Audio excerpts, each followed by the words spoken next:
So Scott, I will go ahead and hand it right over to you.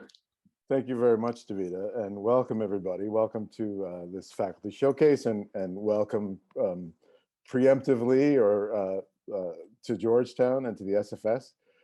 Just one modest correction: I am no longer the Director of African Studies. That was one too many crosses to bear in my current role, but I am delighted to be a professor in the School of Foreign Service and to serve as the inaugural Vice Dean for Diversity, Equity, and Inclusion.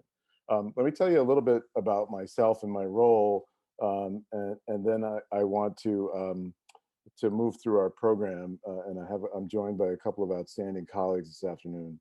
I want to get to the heart of our presentation and dialogue with you all. But I've been at Georgetown and a member of the SFS faculty since 2000, so I'm now in my 21st year. I actually am getting a medal this month for 20 years of service to the university, and it's been mostly a pleasure to teach and to work with students at Georgetown, and to have a chance to play something of a leadership role. First, as Davida mentioned, in my position as Director of African Studies for 13 years, and now as a member of the Dean's staff. I'm originally from New York myself. I did a PhD in political science, and after my PhD, taught briefly at another school before coming to Georgetown.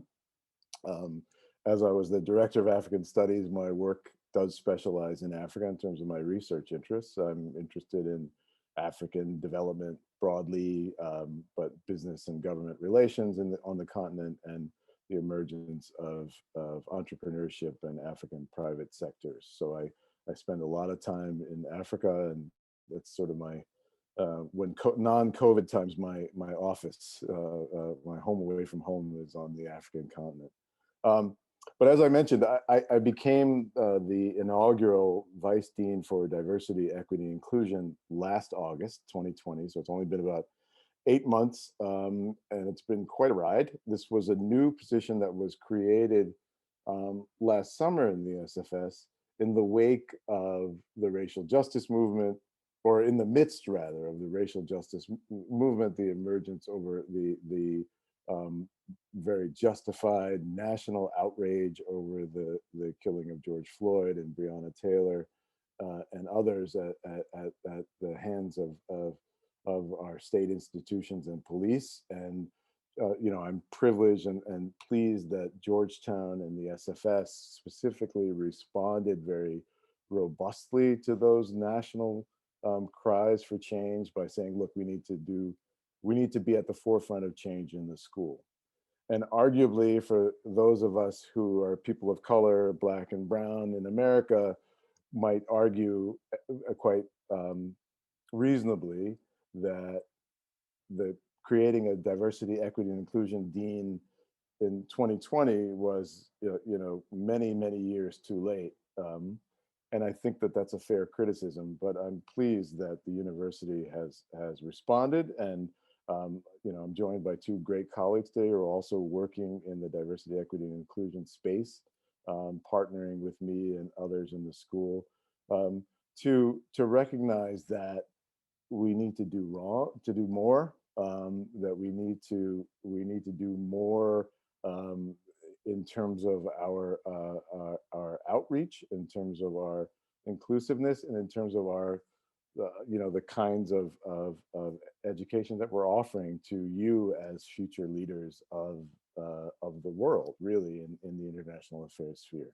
So don't get me wrong, the SFS is already a top destination for international affairs education. It's really among the best. Washington, D.C. is the best place to study international affairs, in my opinion, and I think that's widely shared. But we do need to do more as a school. And we're working on it now in terms of broadening our curriculum, diversifying the perspectives that we offer in our curriculum, making the SFS a more inclusive space, to train people, to make greater awareness of the issues that both professors and students, frankly, need to know, to create safe spaces, to facilitate the formation of all kinds of interest groups and people that can represent, so that nobody is left out, so that everybody is heard, so that everybody is seen. And I think by diversifying our community in the SFS, where our goal is to create global citizens, global leaders, and indeed now global anti-racists, when we diversify and strengthen ourselves as an institution, we strengthen international affairs, because you will go out in the world and do well in the world. And that's an important goal of ours, and it will be of yours if you come to the SFS at Georgetown. So we very much hope that you all will add your number to ours to strengthen us further, and to enrich our community in so many ways, and all the talents and skills and experiences that you bring, and the interests that you bring.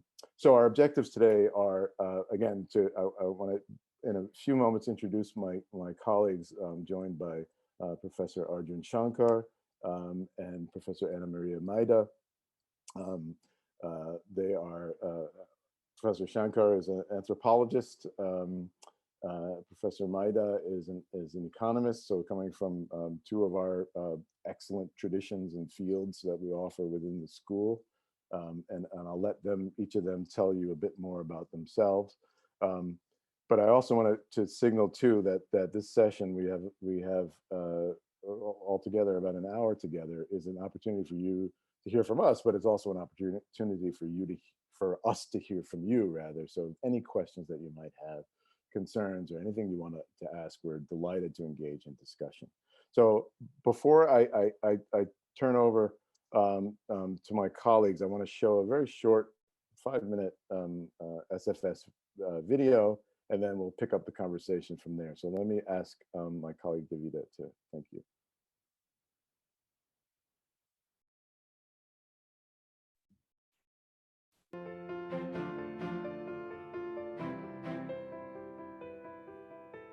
Hi, I'm Joel Hellman, Dean of the School of Foreign Service at Georgetown University.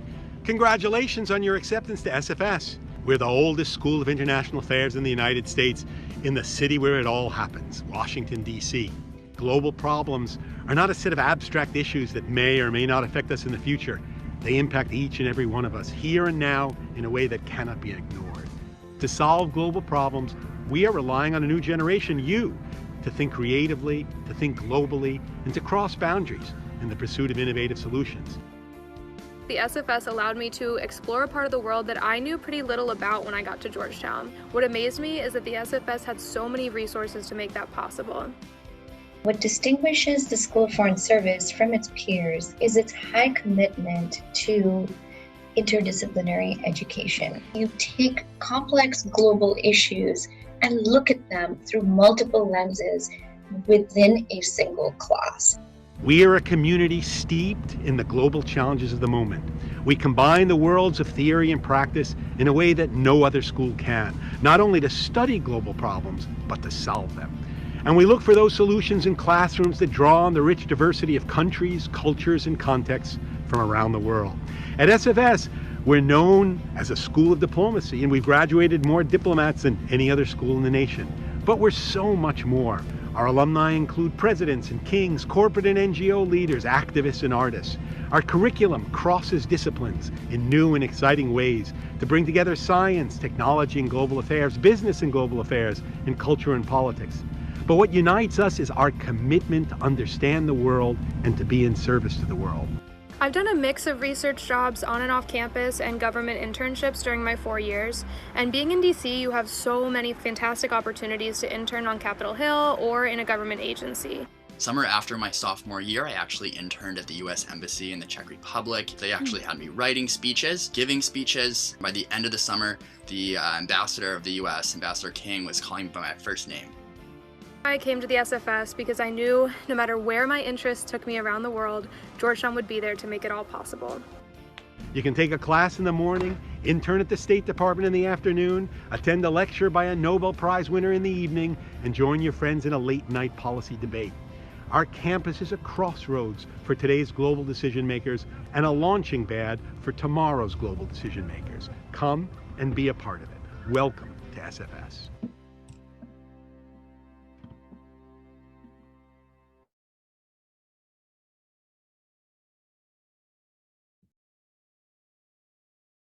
at least once a day, I talk when I'm muted. After a year on Zoom, I still haven't gotten it right. So please forgive me. So what I want to do now is turn to my colleagues and jump right in. As I mentioned, Professor Maida is a Harvard-trained economist, also in the economics department in the college. Professor Shankar is an anthropologist, University of Pennsylvania, PhD in anthropology, and a fairly recent member of our community, but he's jumped in with both feet.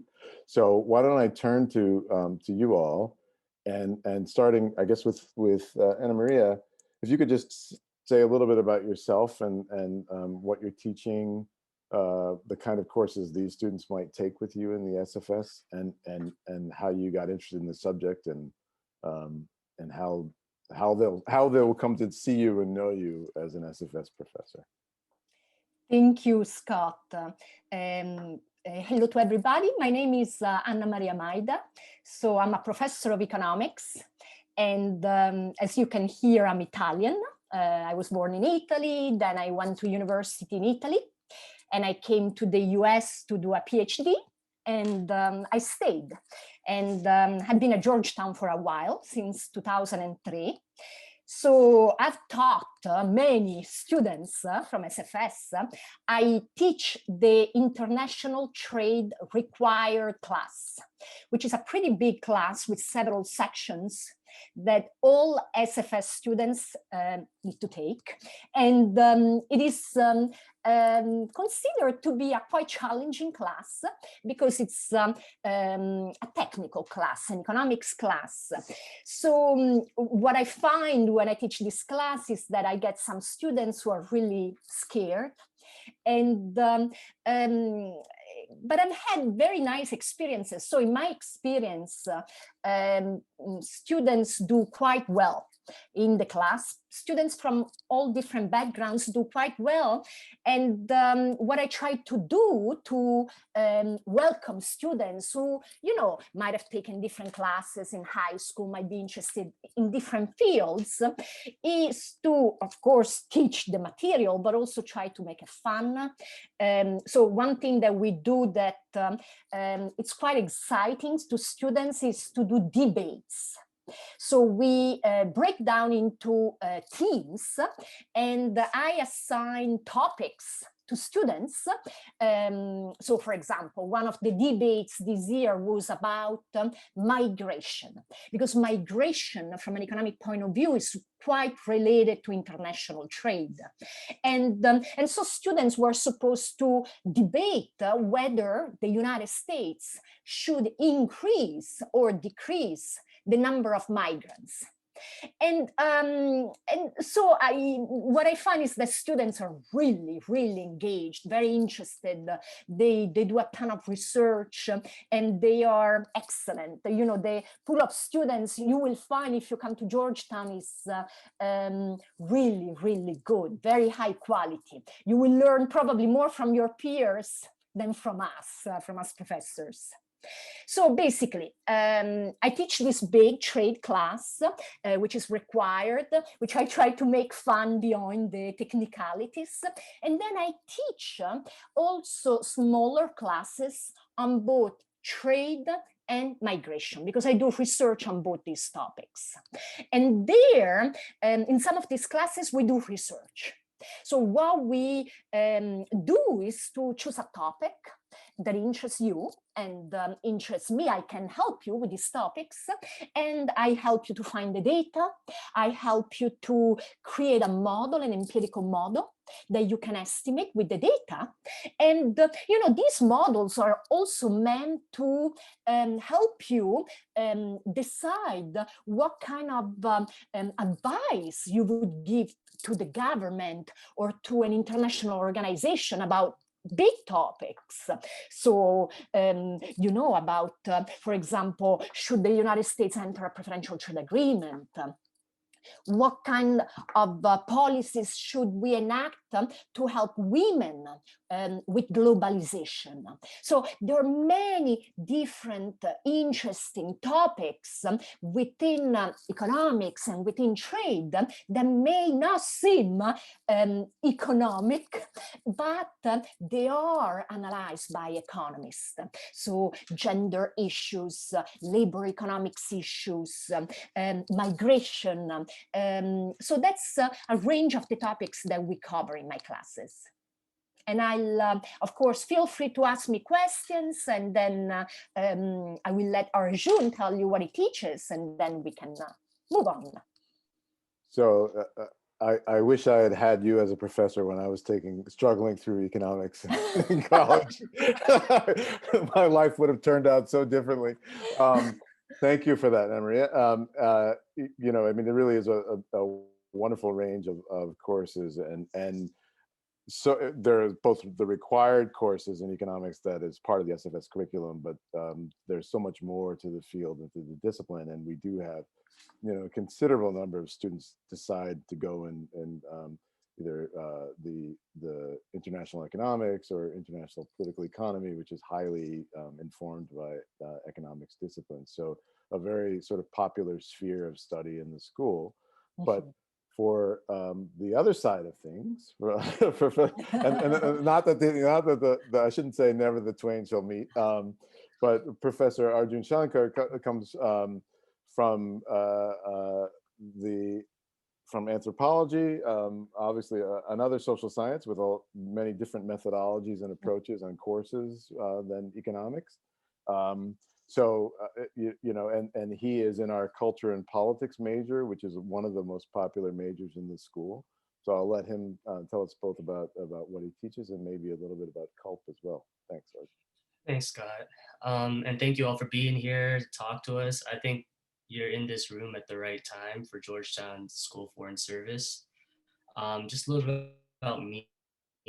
I got my PhD in anthropology, as Scott said.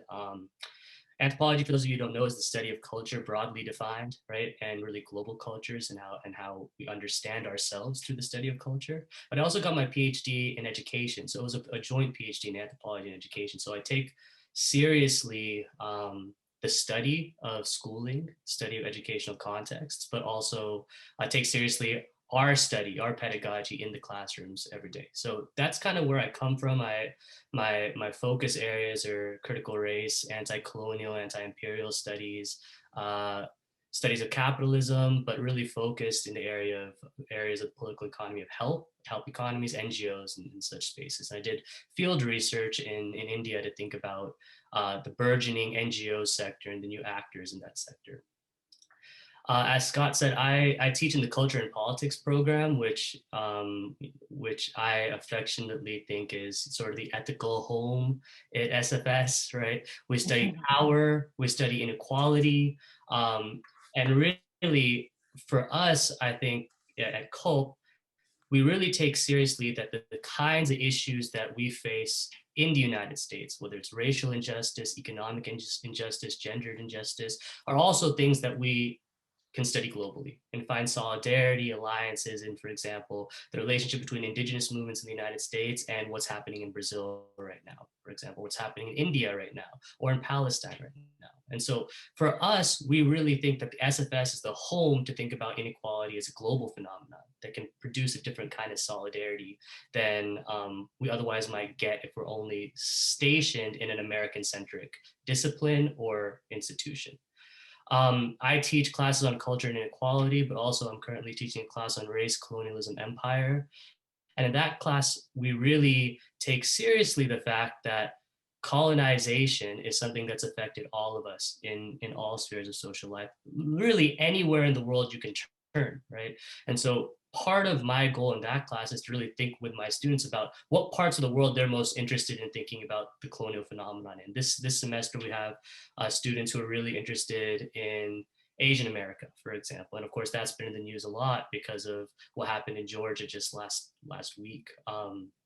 And so they wanted to understand why this particular kind of anti-Asian racism exists today. And so, you know, we changed our syllabus so that the last 2-3 weeks we talk about, for example, the the trade in the coolie labor trade, which actually emerges in the United States after the abolition of slavery.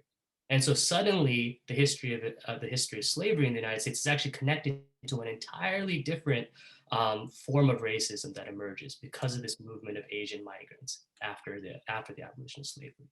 So for us in our class, we take a historical approach. We try to change the syllabus based on what's happening right now in the world that we're living in, but also we make sure that all of the students in our classroom feel heard in terms of what they're interested in. And that's for me what SFS does really well. That's for me what CULP does really well. And what I'm really excited about hearing from you all about. What are you interested in learning when you come here? What kinds of questions do you have about the curriculum? And I'm happy to answer anything you have for me. So thanks, Scott, for inviting me. Well, no, thanks for that. And why don't we stick with you for a second and delve a little bit further, since you touched on so many, both critical academic matters and subjects that we look at in the classroom, but you also talked how it bridges to sort of quote unquote real world phenomena like colonialism, anti-colonialism, race and inequality, and particularly thinking about the horrific events in Georgia and this rise in anti-Asian racism. So I wonder, kind of bridging that, right? And how do you can you talk a little bit more about how you bridge that, the scholarly, the academic divide, and students' interest, and we have so much interest in our SFS community in they have embraced our agenda. Among our students, there's a majority, I would say, of our student population has genuinely embraced this sort of anti-racist agenda, and are rightly horrified by the events that have prompted the various racial justice movements. So, I wonder if you talk about how do you kind of bridge that and talk to students about, issues of race that they might be struggling with themselves, and they bring a lot to our classes, but they also may bring their own identities, their own pain, and concerns. So I wonder if you can elaborate on that a little bit. Oh, it's a great question, and maybe the unfortunate thing about teaching courses on race and colonialism is that it's inevitable that they're about what's happening now, right?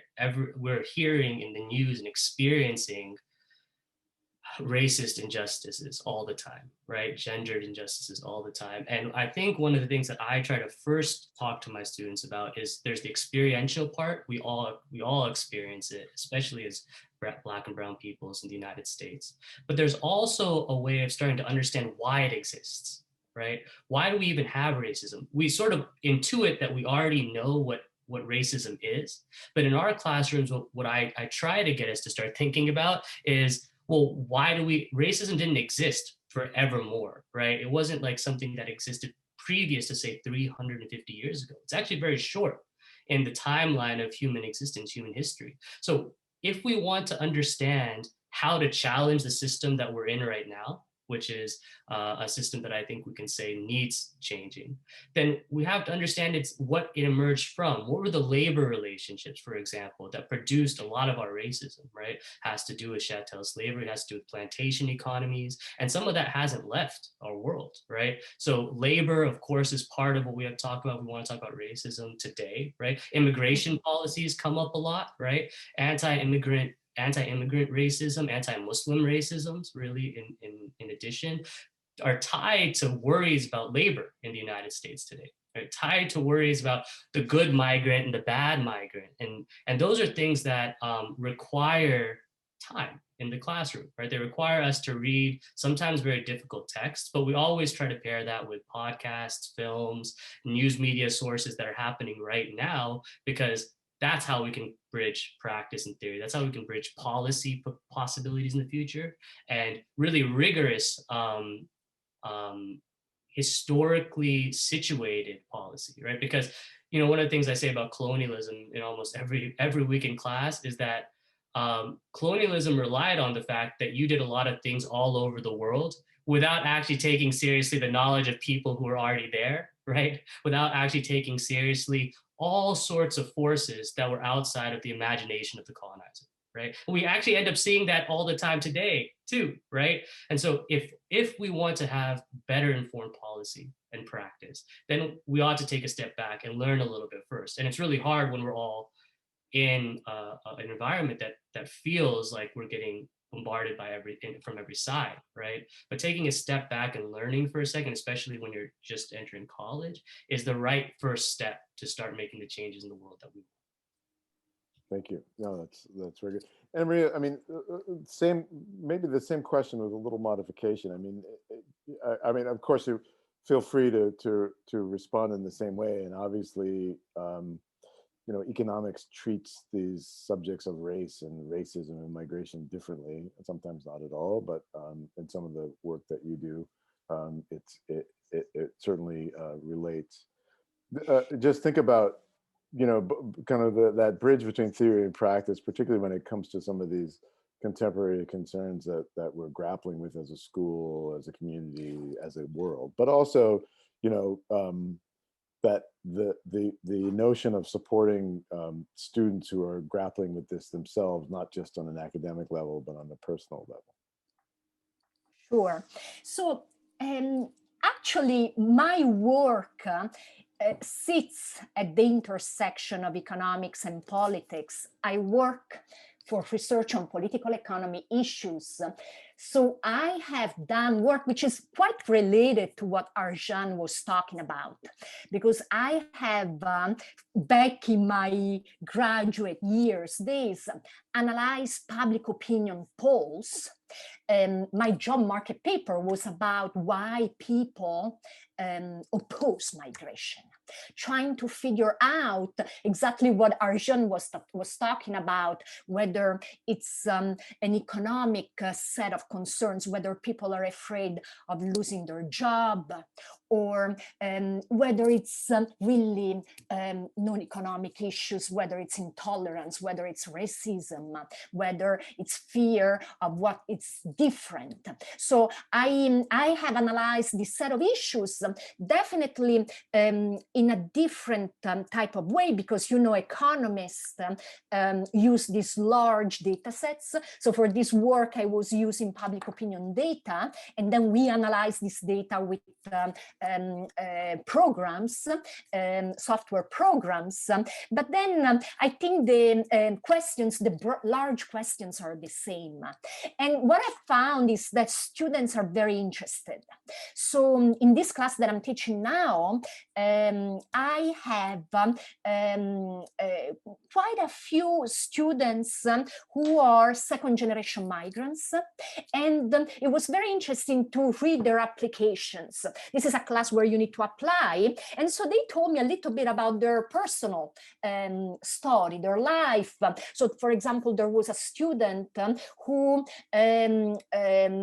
is from Iran, and her mom votes for Trump. And she was trying to explain, to understand why somebody who is foreign born herself would vote for a president who has done so much to reduce the number of migrants to the United States. And you know, it is a puzzle. It is a big puzzle why some migrants do end up voting for candidates who are against migration. And so you start then thinking, well, maybe, you know, it depends on the country of origin of the migrants.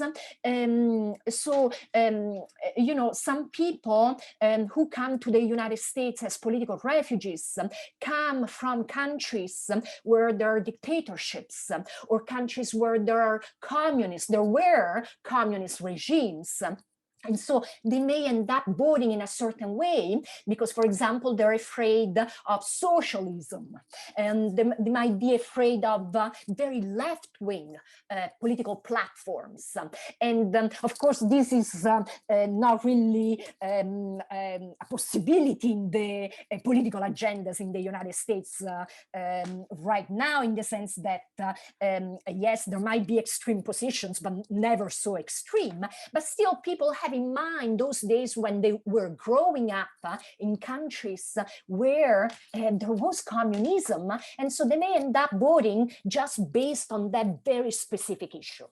There might be generational divides between first generation and second generation migrants, because, for example, migrants who grew up in the United States have a much more sophisticated idea of our rights, of how much we can impact the political process, of our responsibility to vote, for example. I was talking with one other student of mine who was telling me that among Asian Americans, one issue is that there is not very high turnout to voting.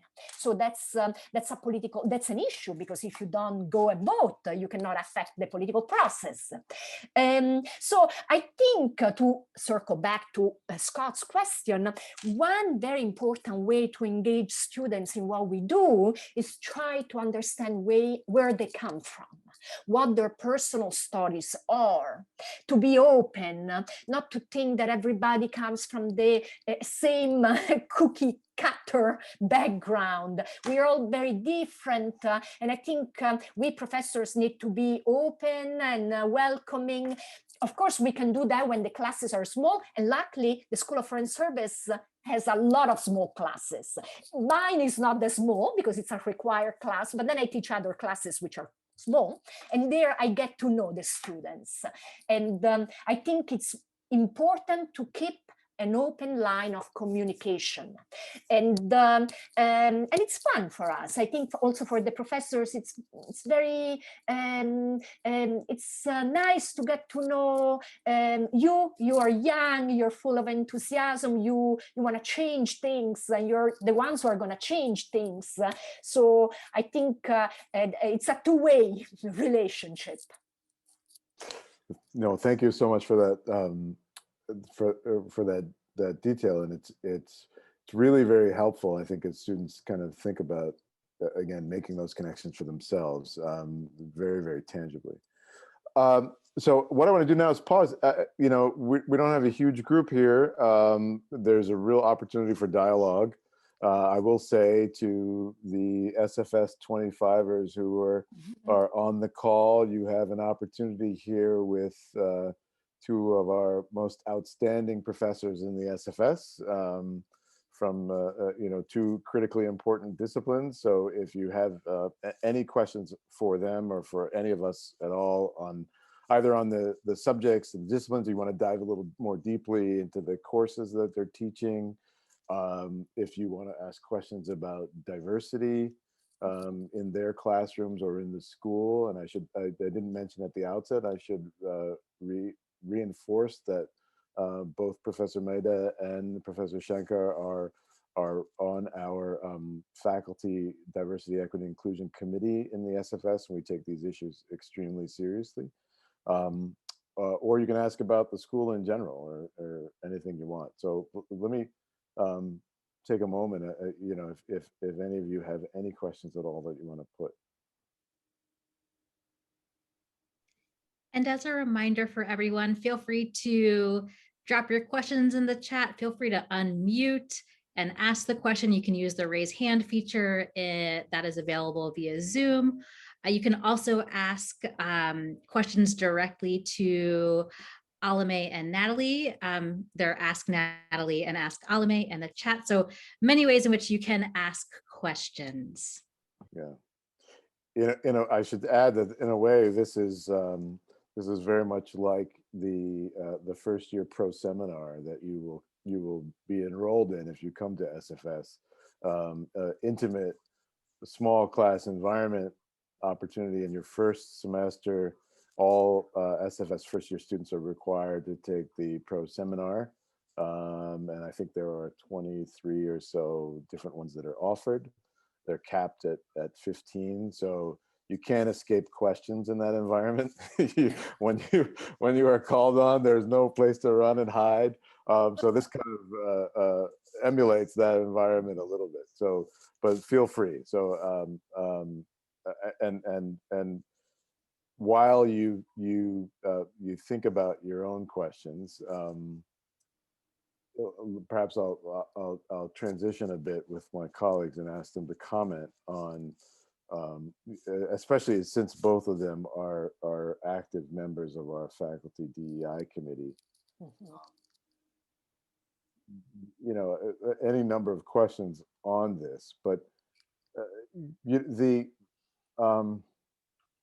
anti-racism focus, and as I mentioned at the outset, the SFS has adopted global anti-racism, and these two folks on the call on this meeting were instrumental in this, in adopting global anti-racism as a core principle of the school. And what that means, I'll allow them to kind of articulate it. But the global anti-racism and for that matter, the diversity, equity, and inclusion agenda is, as I mentioned, fairly new within the SFS. And so I might ask then, obviously diversity is not new, but these as agenda issues, there are fairly. So maybe I'll ask both of them as people who are working and volunteering in this space.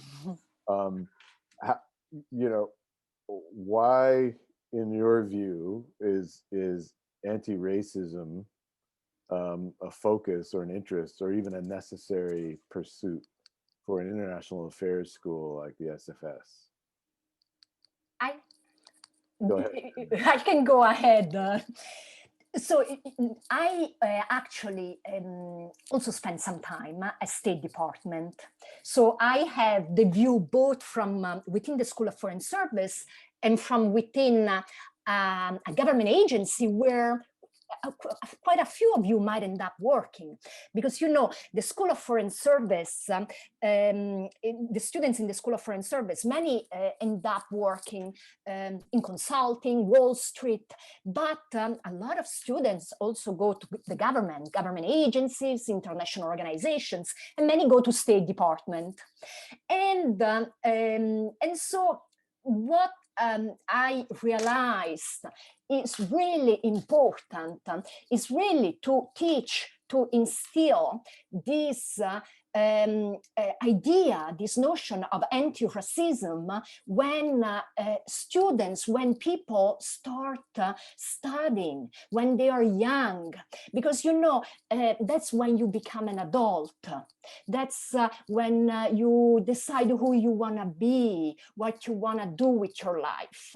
And if you think about these issues and you realize how important they are, you will apply them when you go and work for the government. And that's really important because, you know, not only people can be bullies, but countries can be bullies. And in order to avoid a country, a powerful country like the United States, to mismanage the power that it has vis-a-vis the world, you really need to have people working in certain issues who realize how important it is to respect diversity, to respect people and countries who are different from us, who may not be as rich as us, who might have different cultures. It all starts now when you study, but then that will last forever when you work. And you know, another thing that I wanted to tell you, so this is also a responsibility for you because you represent a certain group of Americans. And it is very important that the world sees how diverse the United States is. It is really important because, you know, a lot of times when I go back to Europe, I hear these comments, Americans do this, Americans do that. Sometimes they're not nice comments. And then I realized, but which Americans are they thinking about? They're thinking about a very specific set of Americans. Abroad, people think of Americans as a bloc, and they are thinking about white men, Americans who have run foreign affairs for the longest time. But there has been now a little bit of discussion about the fact that foreign service in the United States is not very diverse. There are very few ambassadors, American ambassadors, who are from diverse backgrounds. And that's not good, because the rest of the world, other countries, don't realize all the diversity that there is, how many different opinions there are in the United States. And they don't realize that in the United States, there is this continuous conflict between different groups. It's also good conflict to grow, to become more diverse, more multicultural. And I think if you learn it at SFS, again, then you will apply all of this when you work. So that's why I think it's really important, especially for the School of Foreign Service. No, it's wonderful. I mean, in thinking, sometimes students coming in from high school and entering don't necessarily think, what happens 4 years from now, right? But you've really nicely outlined that transition that they will all take to sort of, the post-Georgetown career as well. So and our responsibilities in the world. Thank you. Arjun, do you want to comment on that? Yeah, I just had a couple of short things. I definitely think, I started when I first spoke saying that I think this is the time to be at the SFS because of this real shift in our focus, right? And, Scott, you mentioned diversity versus global anti-racism as like a really radical shift in the way we think about what our job is here at the school. And I think it matters a lot. Many of you probably have heard the discourse on diversity, and both Professor Maida and Professor Taylor know that I'm not a big fan of the word diversity at all. And I think what ends up happening in a lot of cases, in a lot of universities that I think you'll probably be looking at and thinking with, is they want students of color to come because it looks good optically. That's what diversity is about at some level, right? But that doesn't actually change anything materially that we want to change, and I know that your generation of students, high school students now, have a very different understanding of the problems we face, from global climate change to, as we've talked about, anti-racist practice, to a truly a real understanding that maybe capitalism won't save us, right? And so all of those things are things that emerge when we actually take global anti-racism as a framework rather than diversity, right? We actually have to have these hard conversations about where we are, not just as a country, but as a world, right? Something like global climate change is not something that is just an American issue, right? It's a world issue. And so that's what SFS can do that no other place in the country can do, right? Especially if it's a global anti-racist framework, right? You have to actually take these things seriously as phenomenon that are not domestic in scope. And so I'll just hit that really, really clearly again to say that we tend to want to split things like the domestic problem from the foreign problem in a lot of spheres. So for example, we talk about police brutality as a domestic issue, right? But then what about the military industrial complex? All these wars abroad, how are they connected? And how are we, as the next generation of people who are going into the State Department, et cetera, going to actually grapple with these things together, right? Not as, okay, so we're going to solve the problem of police brutality here at home, right? But still have wars abroad. That doesn't make sense to us, right? As folks who are really taking global anti-racism seriously, right? These things have to both be seen together in the same frame. And, the last thing I'll say, it's really nice that, we have Professor Taylor, Professor Maida, and myself all on this call, because the only way to really tackle these kind of major global issues is interdisciplinarily, You need people coming from totally different perspectives, right? Whether it's economics, whether it's anthropology, whether it's history, whether it's psychology. And in the class I teach for the pro seminar, but also for our culture and inequality introductory course, we actually take seriously that every single one of these disciplines ought to be represented, and to think about how they grapple with a problem like climate change. How would we think about that as an economist would? How do we think about that as, say, an indigenous scholar would? Because those two have to be in conversation for us to really grapple with things like extraction of resources, et cetera. So, we're really excited at this moment about where SFS is going. Global anti-racism as a framework really sets us apart from any other school in the country, we think, and any other, certainly international affairs. We can say very decidedly that we are a school that is going to do things differently. And if in that context, I would love, again, I'll stress again, if you're in my class, it's all dialogue based and it's all question based and it's all based on your all's ideas. So I would love to hear what you think about these things, ideas that you have, and questions you have for us. And please feel free, don't be intimidated. We're here to talk to you. Oh, we got a question. I think someone has responded. See, it was that magic touch that you have, Arjun, that I apparently lack. Because since I couldn't get anyone to respond to my query, but I'm glad they did. So thank you. Sophia asks, you can see in the chat, how much engagement is there with DC communities, especially working on issues like socioeconomic and racial inequality? I know there's a large immigrant/refugee population in DC, as well as a lot of income inequality. That's an outstanding question. Does either of you want to take that up quickly? I mean, this engagement. So either, again, I mean, if I can put a modest spin on the question, either in the sense that what your students do in your classroom work, or what you see from the university level, and I can also comment on that myself. Go ahead, Enria, if you want to jump in.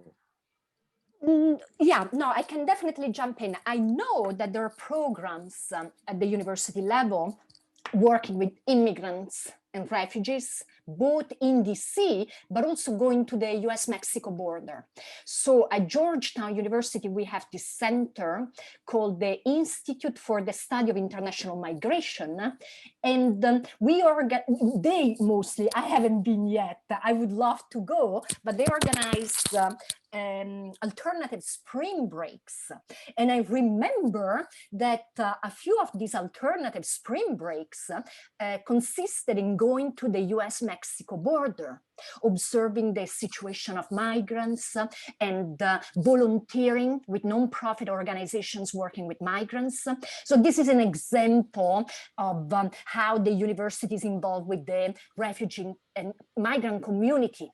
And I know that there are other volunteer initiatives with the DC community. I haven't been personally involved, but I also think we can do a little bit more from that point of view. There is always space to do things a little bit differently.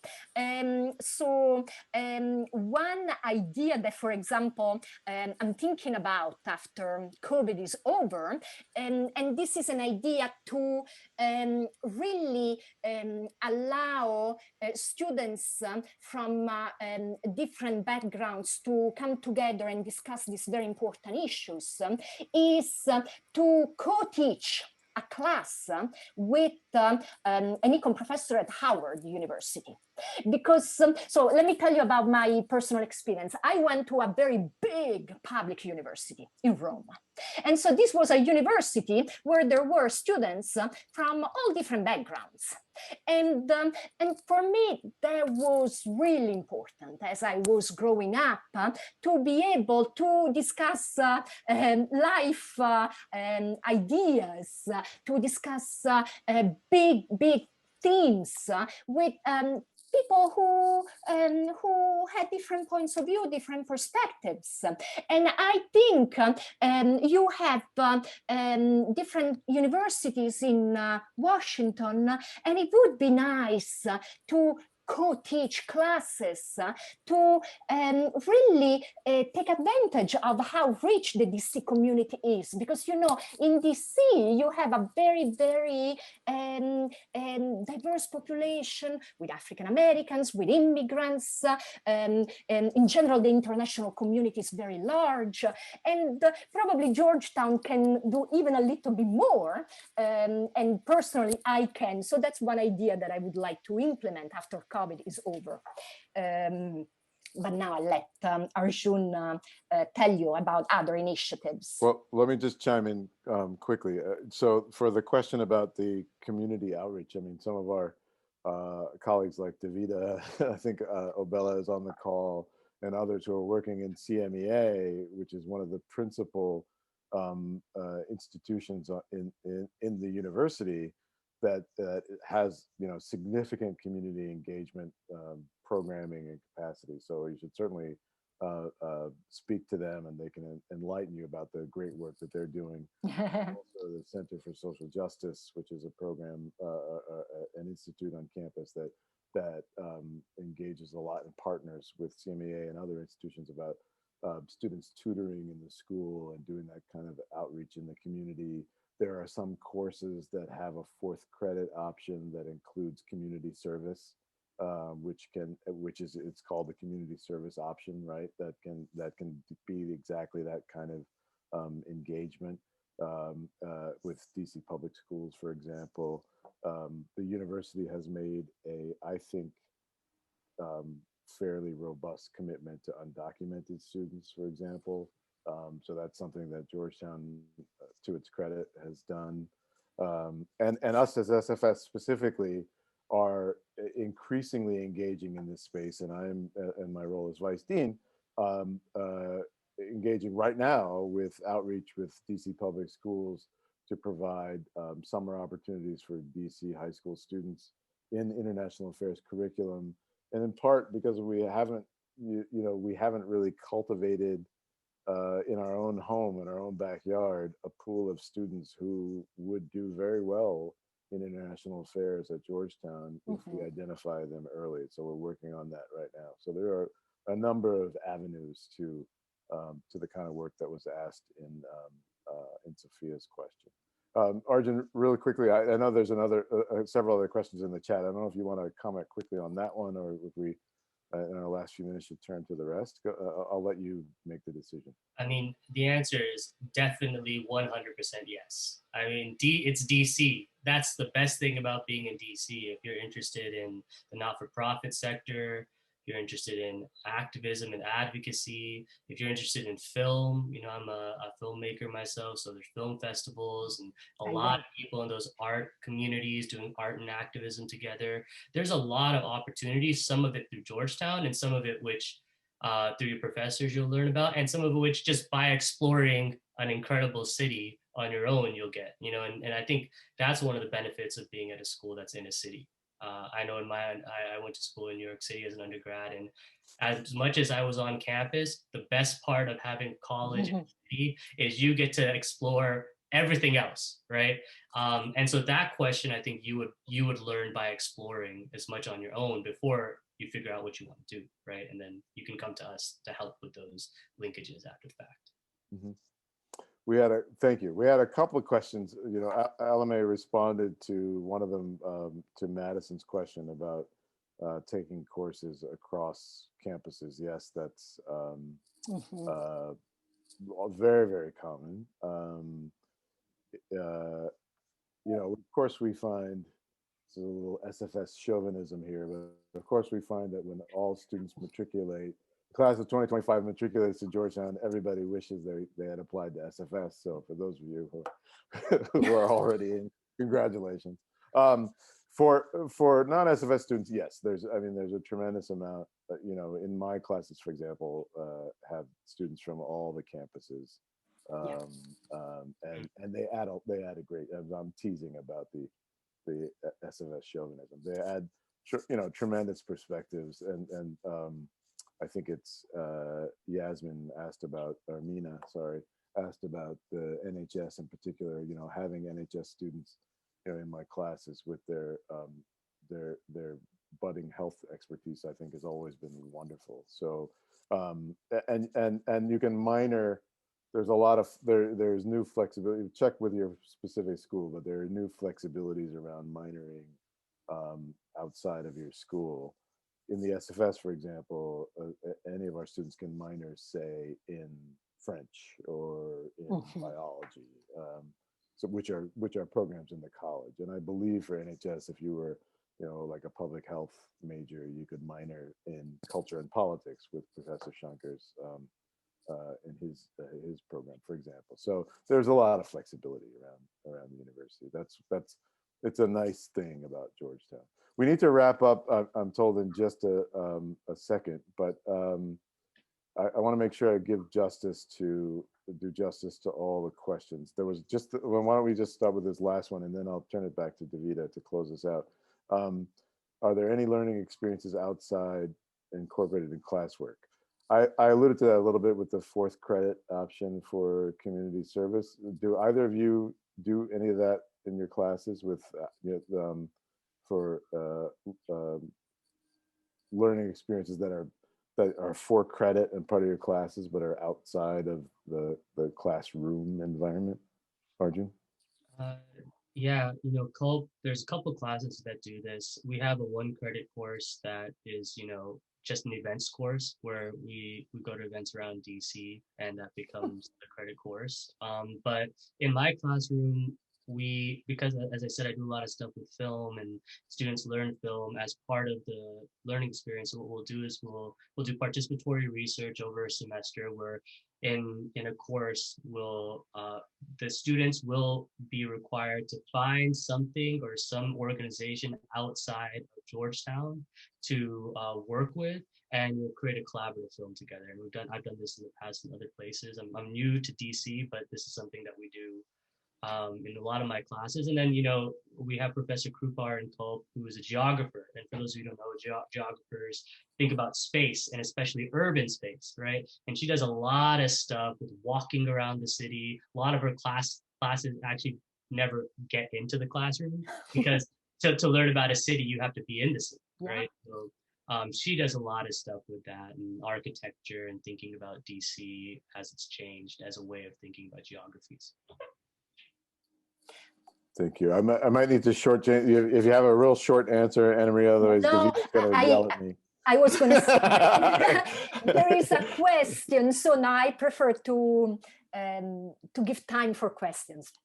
Okay. No. I mean, is there anything in your? So what I do is, with students, we go to talks, for example, at the World Bank, Brookings, the Center for Global Development.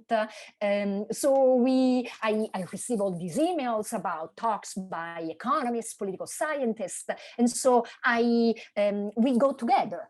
And then the other thing is that some of my students end up doing internships in these international organizations, which is a great experience, because it's a wonderful job place where you meet people from all over the world. You may go on mission.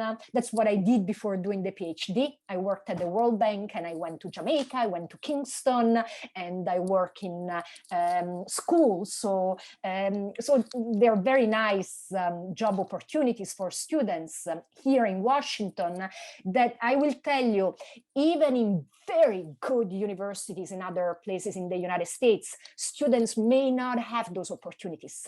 Because the thing about Georgetown is that since we are in Washington, as professors know the people personally who work in these organizations. And so we are the first ones who are contacted. Do you have a student who can come and work for 2 months and go to Tanzania on a mission? So it's quite easier for Georgetown students to work in the government and in international organizations than even students from other top universities in the US. That's really true. I can tell you that's true. Yeah, I mean, and that's a great place to kind of wrap up. I mean, you're absolutely right about, and it comes back to what I said at the beginning about the uniqueness of being here at the intersection of all these issues in Washington, D.C., and having opportunities. Lots of DC and lots of the world comes to us at Georgetown. I mean, it is true. And just, just look at the speakers and the wonderful people that come to campus all the time. There's a new policy. The president will often come and give an address at Gaston Hall on campus, or the Secretary of State or somebody like that. But just all the resources that are available to us in Washington, from the museum to the World Bank to everything that my colleagues have mentioned and Ellen May mentioned in the chat.